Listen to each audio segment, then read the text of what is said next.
आपके मन में ये भी आ रहा होगा कि ज्ञापन कहते हैं किसे। सबसे पहले हम इसको समझेंगे, फिर आपके पास उदाहरण भी लेकर आए, इसके ढांचा को भी समझेंगे कि कैसे क्या लिखना है, वो भी सारा समझेंगे। और इसके जो इंपॉर्टेंट फैक्ट है, किन किन छोटी छोटी बातों का ध्यान रखना है, उसको भी हम कवर करने वाले हैं। काफी आसान है, काफी छोटा है और काफी मनोरंजन तरीके से समझने वाले हैं। ठीक है दोस्तों, बोर्ड एग्जाम की दृष्टि से और सरकारी कामकाज की दृष्टि से ज्ञापन किसे कहते हैं उसके बारे में चर्चा करता हूं। फिर प्रैक्टिकल ज्ञापन कैसे दिया जाता है उसके ऊपर भी बात करूंगा। ठीक, अगर आपको ज्ञापन लिखना है, ज्ञापन को गहराइयों से समझना है, तो उसके पॉइंट्स को समझना बहुत जरूरी है। कंप्लीट शॉर्ट वीडियो में बता देता हूं, इसमें ट्रिक्स का यूज करना है, कोई इसमें दिमाग यूज नहीं करना है। मैं और दोस्तों कमेंट करके जरूर बताना कि ये हमारी जो प्रयास है वो आपको कैसे लगा। ठीक है, और आप देख सकते हैं एनिमेशन के तौर पे आपको समझाने का प्रयास किया है। दोस्तों, क्या आपको पता है कि भारत में लोकतंत्र है, यानी कि जनता का शासन है, लेकिन आपको पता है कि जनता अपनी बात को या अपनी डिमांड यानी कि कोई भी मांग होगी, कोई शिकायत होगी, उसको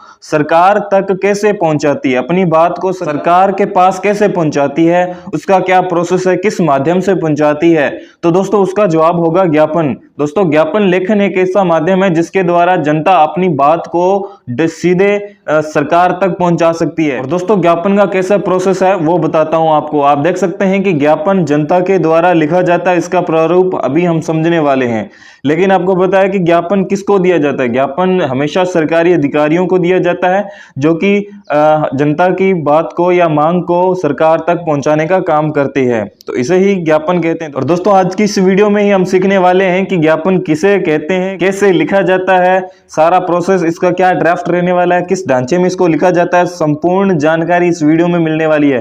दोस्तों बोर्ड एग्जाम की दृष्टि से काफी इंपॉर्टेंट ये पत्र लेखन है, इसको काफी आसान भाषा में, इजी वे में समझने वाले हैं, तो बने रहिए वीडियो में। काफी इंटरेस्टिंग, मजा आने वाला है, मजे मजे में हम बहुत कुछ सीख जाएंगे। अगर आपके बोर्ड एग्जाम में 5 नंबर का ये पत्र लेखन आता है जिसे ज्ञापन कहते हैं, ये ज्ञापन आपके 5 में से 5 लेकर आएगा। काफी आसान है, बिना कुछ याद किए मैं आपको याद करवाऊंगा, जो कि ऐसी ट्रिक्स के साथ याद करवाऊंगा कि आपको कुछ पढ़ना नहीं पड़ेगा, सीधा आपको 5 में से 5 नंबर आसानी से मिल जाएंगे। तो चलिए वीडियो को करते हैं स्टार्ट। ज्ञापन किसे कहते हैं इसके बारे में कंप्लीट जानकारी प्राप्त करते हैं। और दोस्तों इसी के साथ आपको बता दें कि हमने हिंदी चैंपियन सीरीज लॉन्च की है, जिसके अंदर कक्षा 10वीं से 12वीं तक की संपूर्ण हिंदी व्याकरण को कवर कर रहे हैं, और ये उस सीरीज की दूसरी वीडियो है। तो आप चाहें तो बाकी कवर कर सकते हैं, उसको देख सकते हैं, उसको फॉलो करना चाहें तो लिंक डिस्क्रिप्शन में मिल जाएगा। चलिए दोस्तों स्टार्ट करते हैं। स्क्रीन पर देख सकते हैं कि आपके मन में ये आ रहा होगा कि ज्ञापन कहते किसे हैं आखिर, है ना? तो चलिए उसी के ऊपर बात कर लेते हैं कि ज्ञापन अक्सर कहते किसको हैं। सो दोस्तों सबसे पहले आप स्क्रीन पर देख रहे हैं कि पहले हम इसको समझेंगे, फिर आपके पास उदाहरण भी लेकर आए, इसके ढांचा को भी समझेंगे कि कैसे क्या लिखना है, वो भी सारा समझेंगे।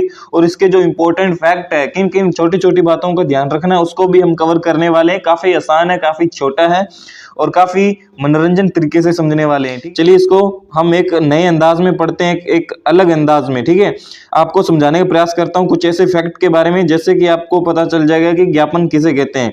दोस्तों बोर्ड एग्जाम की दृष्टि से और सरकारी कामकाज की दृष्टि से ज्ञापन किसे कहते हैं उसके बारे में चर्चा करता हूं। फिर प्रैक्टिकल ज्ञापन कैसे दिया जाता है उसके ऊपर भी बात करूंगा। ठीक है, चलिए आप देख सकते हैं कि मान लीजिए कोई एक सरकारी अधिकारी है। ठीक है, आप देख सकते हैं यहाँ पर एक ये कार्टून इमोजी लगा हुआ है। मान लीजिए कोई सरकारी अधिकारी है, ये देख सकते हैं सरकारी अधिकारी, ये कोई सरकारी अधिकारी है, और ये क्या है कि एक पत्र लिखता है किसी एक समकक्ष अधिकारी को। यहाँ पर आप देख सकते हैं समकक्ष अधिकारी, यानी कि इसकी जो समान कक्ष का यानी कि सेम रैंक वाले अधिकारी को ये पत्र लिख रहा है। ठीक है, पत्र में क्या लिख रहा है वो भी मैं अभी बताऊंगा। देखिए दोस्तों, मान लीजिए कि समकक्ष अधिकारी किसे कहते हैं। मान लीजिए कि ये है एसडीएम। ओके, समझते हैं एसडीएम किसे कहते हैं, और ये भी मान लीजिए एसडीएम। ठीक है, तो ये है दोनों समान रैंक के अधिकारी, यानी कि समान पावर वाले अधिकारी हैं। तो ये आपस में अपने पत्र व्यवहार कर सकते हैं, एक दूसरे को ज्ञापन लिख सकते हैं, यानी कि कोई सामान्य सूचना होती है। अब क्या लिखना है ज्ञापन के अंदर वो भी हम समझने वाले हैं, और इसी के साथ बता देता हूं कि ज्ञापन और किसे लिखा जा सकता है। चलिए नीचे बढ़ते हैं। आप देखेंगे नीचे कि ये कोई सरकारी अधिकारी है। मान लीजिए सरकारी अधिकारी अपने अधीनस्थ अधिकारियों को पत्र लिख सकता है। ठीक है, यहाँ पर आप देख सकते हैं सरकारी अधिकारी है, इसके अंडर में बहुत सारे छोटे अधिकारी आते हैं। आप देख सकते हैं ऐसे कई अधिकारी आते हैं, यानी उसे हम कहते हैं अधीनस्थ अधिकारी। तो इनके लिए ये ज्ञापन लिख सकता है। कौन लिख सकता है? ये सरकारी अधिकारी है, उच्च अधिकारी है। ये अपने अधीनस्थ अधिकारियों को पत्र लिख सकता है और ये अपने समकक्ष अधिकारियों को भी लिख सकता है। लिखता क्या है, इसमें क्या लिखना होता है, क्या जानकारी होती है, संपूर्ण इसको वीडियो में समझने वाले हैं, आप देख सकते हैं। सबसे पहले हम बात करते हैं बोर्ड एग्जाम की दृष्टि से। बोर्ड एग्जाम की दृष्टि से काफी इंपॉर्टेंट है कि ज्ञापन किसे कहते हैं। तो आप स्क्रीन पर देख सकते हैं ज्ञापन में, इस ज्ञापन में सामान्य संदेश होता है दोस्तों। इसमें नॉर्मल मैसेज होता है। मान लीजिए कि कोई ऐसा सरकारी दफ्तर में कोई ऐसा कामकाज आ गया, कोई ऐसा सरकारी मान लीजिए कोई योजना आ गई है, वो और अपने समकक्ष अधिकारी को सूचना देनी हो कि भाई ये काम करना है, आपको अभी इस काम को अच्छे से करना है, या अपने अधीनस्थ अधिकारियों को कोई ऐसी छोटा मोटा आदेश दे सकते हैं, कोई सूचना दे सकते हैं कि ये काम करना है। ठीक है, इसमें कुछ ज्यादा कोई झंझट नहीं होता है और ये सामान्य संदेश ही होता है इसमें। और सामान्य आवश्यक सूचना होगी, मान लीजिए कोई आवश्यक सूचना सरकार की कोई ऐसी योजना हो गई, मान लीजिए उसको अपने अधीनस्थ अधिकारियों को बताने के लिए, सामान्य सूचना के लिए ज्ञापन लिखा जाता है। या समकक्ष अधिकारियों के लिए कुछ नया योजना बनाने के लिए, कुछ नया करने के लिए, कुछ यूनिक करने के लिए, यानी कि ऐसा कुछ फंडा होता है, इसमें सामान्य संदेश होता है। ठीक है, और दोस्तों ये कौन कौन लिखता है उसके ऊपर बात कर लेते हैं। आप देख सकते हैं ये विभाग हो गया, मंत्रालय हो गया, ये सभी में उपयोग में लिया जाता है। ठीक है, मंत्रालय में जितने भी मंत्री हैं वो भी यूज कर सकते हैं। अनुभाग हो गया, ये अधिकारी वगैरह सभी यूज करते हैं। विभागों में जितने भी मंत्री हैं सभी यूज करते हैं। ठीक है, अपने समकक्ष अधिकारियों और अपने अधीनस्थ अधिकारियों को ज्ञापन दे सकते हैं। इसे हम ये जो पत्र व्यवहार करते हैं, यानी कि सामान्य संदेश, यानी कि हम जो आज व्हाट्सएप यूज कर रहे हैं, अपने फ्रेंड्स के साथ बातें करते हैं कि यार वहां पे चलना है, उस एग्जाम की तैयारी करनी है, नॉर्मल संदेश होता है।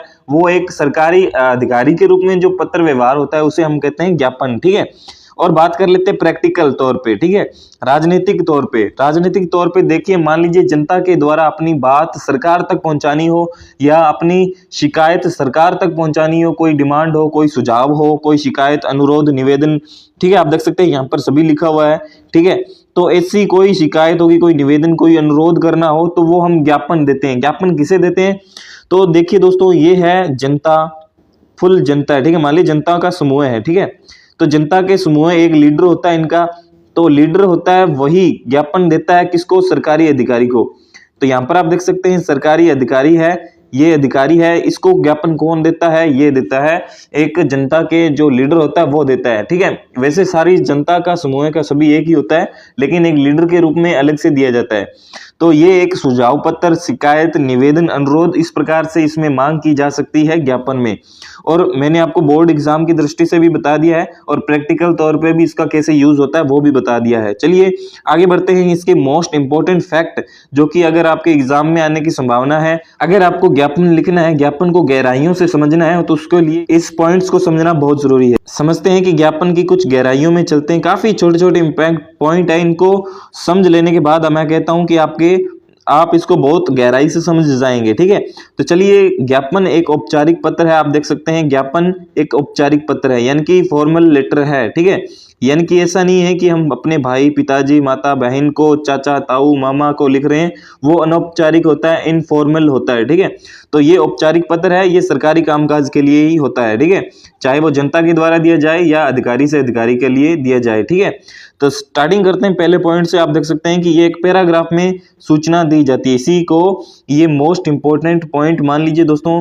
इस बात को हमेशा याद रखना है कि आप जो भी लिख रहे हैं वो एक पैराग्राफ में होगा। ठीक है, एक से अधिक पैराग्राफ नहीं होता है इसमें, लगभग एक पैराग्राफ के अंदर सारी सूचना डाल दी जाती है। ठीक है, और क्या होता है, इसे अन्य पुरुष शैली में लिखा जाता है। मान लीजिए कोई एक व्यक्ति है जो कुछ बोल रहा है। ठीक है, कुछ बोल रहा है और एक व्यक्ति है जो सुन रहा है। ठीक है, अन्य पुरुष शैली किसे कहते हैं मैं वो बता रहा हूं आपको। मान लीजिए कि ये व्यक्ति इसको बोल रहा है, लेकिन ये व्यक्ति जो है इसके बारे में नहीं बोल रहा है, इसके बारे में बिल्कुल नहीं बोल रहा है, ये किसी तीसरे पर्सन के ऊपर बोल रहा है कि वह ये काम कर रहा है, वह यहाँ जा रहा है, वह ये काम करता है, वह बाजार गया था। ठीक है, वह यानी कि ये तीसरा पर्सन है, ये थर्ड पर्सन है, तीसरा। ठीक है, ये जो बोल रहा है और ये सुन रहा है। ठीक है, ये सुनने वाले के बारे में न कहकर, ये जो बोल रहा है ना, ये सुनने वाले के बारे में न कहकर ये तीसरे बंदे के बारे में कुछ कह रहा है, यानी कि चुगली कर रहा है, या किसी प्रकार की चुगली नहीं बोलेंगे वैसे, एक प्रकार की चुगली से आप समझ जाओ कि ये तीसरे बंदे के बारे में बात कर रहा है। तो ये होता है थर्ड पर्सन। ठीक है, अन्य पुरुष शैली में लिखा जाता है। तो उम्मीद करता हूं कि यहाँ तक आपको समझ में आ गया होगा कि ये इसको कैसे लिखा जाता है, अन्य पुरुष शैली में इसको लिखा जाता है। काफी आसान है, आसान अन्य पुरुष शैली का मैं उदाहरण दे देता हूं। जैसे ज्ञापन लिखा जाता है, अभी मैंने आपको कहा था कि एक अधिकारी जो है वो अन्य अधिकारी को ज्ञापन लिखता है ना। तो ये व्यक्ति इसको कह रहा है, यानी कि ये बोलने वाला है और ये सुनने वाला है, लेकिन ये इसके बारे में बात नहीं कर रहा है, ये जनता के लिए बात कर रहा है। ये डायरेक्ट किसके लिए बात कर रहा है? जनता के लिए, है ना। तो आप देख सकते हैं जनता के लिए, यानी कि तीसरे बंदे के बारे में बात हो रही है, तो ये थर्ड पर्सन अन्य पुरुष शैली में, हमेशा अन्य पुरुष शैली में लिखा जाता है। तो उम्मीद करता हूं कि यहां तक आप समझ गए होंगे, है ना। चलिए आगे बात करते हैं, इसका क्या थर्ड पॉइंट है। आप देख सकते हैं अभिवादन नहीं होता है इसमें।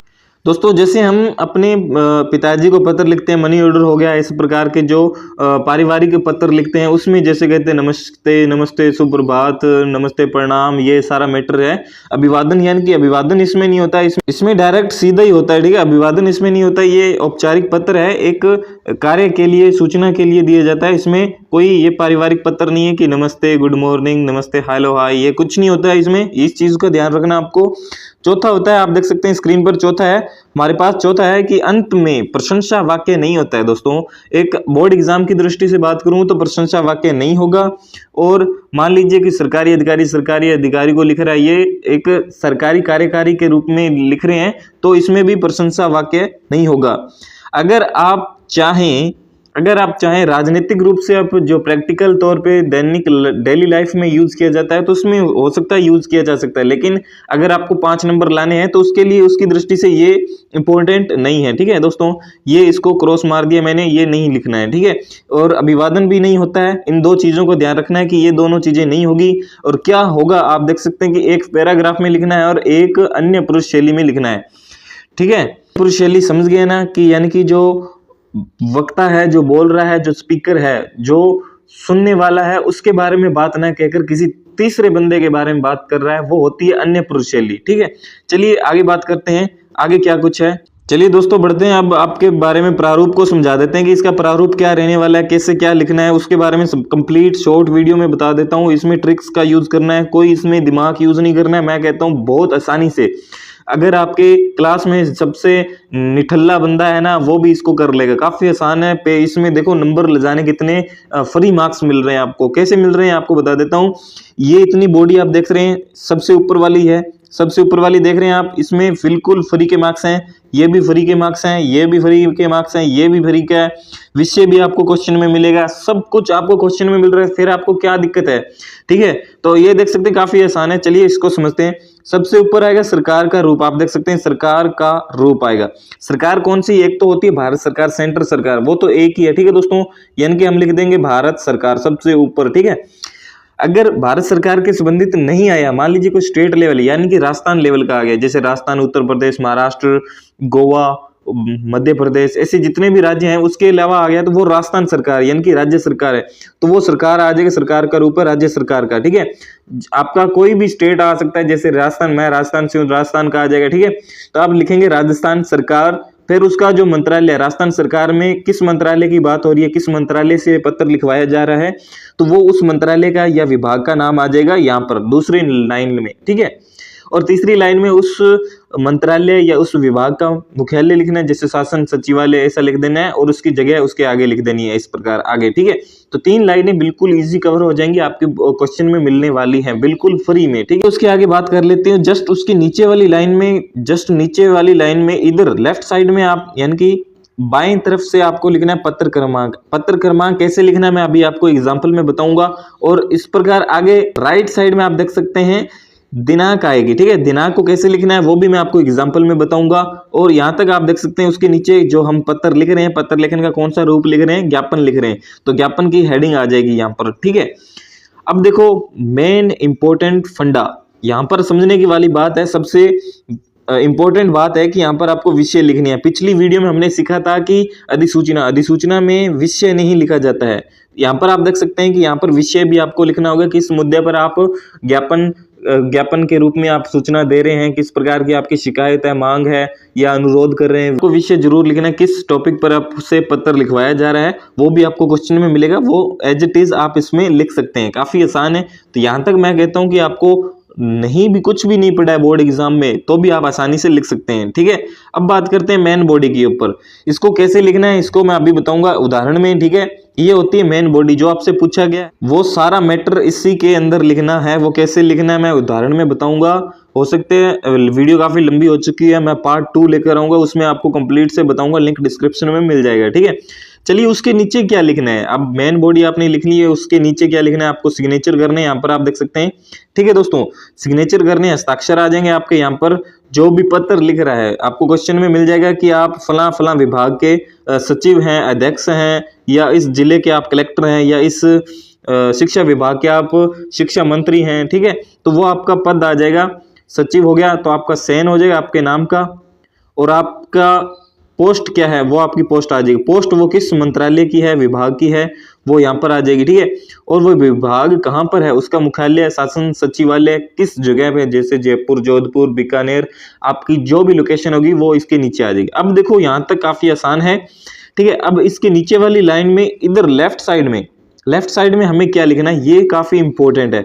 इसका भी आपको नंबर मिलेगा, कैसे मिलेगा मैं आपको बता देता हूँ। कि लिखना इसमें ज्यादा कुछ नहीं है, आपको जिसको जिसको भेजना है। मान लीजिए कि आपके बारे में आपसे क्वेश्चन में पूछा गया है कि जिला शिक्षा मंत्री के द्वारा एक लेटर लिखा जा रहा है और जिले के समस्त कलेक्टरों को यह आदेश दिया जाना है कि कुछ ऐसी शिक्षा से संबंधित कोई योजनाएं या परियोजनाएं चलवाई जा रही है। मान लीजिए कोई ऐसी गतिविधियां चलवाई जा रही है जो जिला कलेक्टर को इसका कार्य का पालना करना बहुत जरूरी है, तो आप लिख देंगे समस्त जिला कलेक्टर। ठीक है, समस्त जिला कलेक्टर लिख देंगे। इसी के साथ आपको और लिखना है, जैसे शिक्षा से संबंधित कोई आपसे पूछ रहा है तो शिक्षा संबंधित एक कोई भी लिख देना, जैसे सचिव हो गया शिक्षा मंत्रालय। ठीक है, कोई निदेशक लिख देना शिक्षा मंत्रालय, यानी कि 3 लिख दिया तो भी आपको काफी अच्छे मार्क्स मिल जाएंगे। ठीक है, जिस भी टॉपिक से आपको कंटेंट लिखवाया जा रहा है, ज्ञापन लिखवाया जा रहा है, उसका सारा मैटर इसमें आ जाएगा। ठीक है, तो इतना सा फंडा है। अभी एग्जांपल में आपको समझाऊंगा, पार्ट 2 में वेट कीजिएगा, लिंक डिस्क्रिप्शन में मिल जाएगा। जब भी वीडियो आएगी आप उसको चेक कर सकते हैं और हमारी हिंदी चैंपियन सीरीज को फॉलो कर सकते हैं। उसमें काफी आसानी से, काफी यूनिक मेथड से आपको समझाया जा रहा है और उम्मीद करता हूं कि आपको समझ में आ चुका होगा। और दोस्तों कमेंट करके जरूर बताना कि ये हमारा प्रोसेस, ये हमारी जो प्रयास है वो आपको कैसे लगा। ठीक है, और आप देख सकते हैं ये हमने काफी आसान एक एनिमेशन के तौर पे आपको समझाने का प्रयास किया है। इसको कैसा लगा, ये क्या हमारा प्रयास सही है, क्या इसी वीडियोस और डालनी चाहिए, आप कमेंट करके जरूर बताना। थैंक यू, फिर मिलेंगे खास टॉपिक के साथ पार्ट 2 में।